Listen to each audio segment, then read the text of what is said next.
colère est la pire chose qui soit. Répondre à la colère par la colère est la pire chose qui soit, écrivez-vous. Mais la colère de l'autre dirigée contre nous doit éveiller la réflexion et pas la riposte.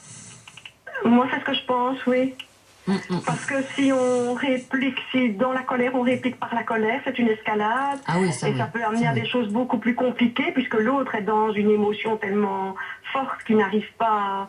Alors moi en général, c'est plutôt, je vais pas dire la fuite, mais je ne fais pas face à une colère, mais je réfléchis à la colère dirigée contre moi pour essayer de trouver le pourquoi du comment. Parce que bon, s'il y a une colère, c'est qu'il y a quelque chose. Donc on analyse et voilà. Moi je parle d'une colère dirigée contre quelqu'un. Oui, bon, oui. voilà. Mais comme en général je ne suis pas quelqu'un qui entre dans des conflits, eh bien je ne suis pas une colérique et j'ai beaucoup de mal face à la colère, donc c'est plutôt un éloignement.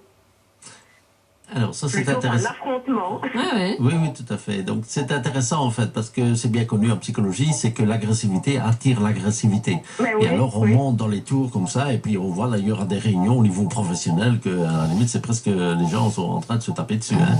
Ça peut dégénérer en fait parce que justement les gens montent dans les tours, donc ils montent dans l'agressivité de plus en plus haut.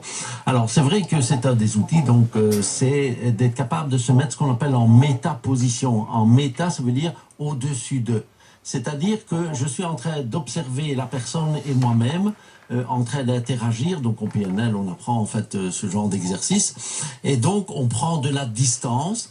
Et alors ça permet de commencer à analyser. Et donc on est moins dans l'état émotionnel, bien entendu, ça va nous toucher moins puisqu'on se met en métaposition. Bon, parfois on parle de vue hélicoptère, là, hein, d'overview, là, comme on dit parfois en anglais. Mais le terme, donc, c'est en métaposition, donc se mettre à un niveau plus élevé, d'observer l'interaction et de voir, mais tiens, qu'est-ce qui est en train de se passer? Pourquoi est-ce que la personne d'en face, par exemple, dans la colère, etc., qu'est-ce que ça vient titiller chez moi? Parce que cette colère vient titiller peut-être une valeur ou un besoin, ça on va voir après, et donc d'analyser. Alors il est clair qu'en faisant ce type d'exercice, on prend de la distance. Alors comme on dit, c'est vite dit, hein, mais pour le faire, c'est un peu plus compliqué. Maintenant il y a des stages, la PNL par exemple, on apprend à faire ce genre de choses. En fait, ce sont des exercices qu'on apprend quand on apprend la méthodologie, donc qu'on appelle la PNL. Donc le PNL, c'est programmation neurolinguistique. Donc ici, l'outil, c'est se mettre en métaposition. D'accord.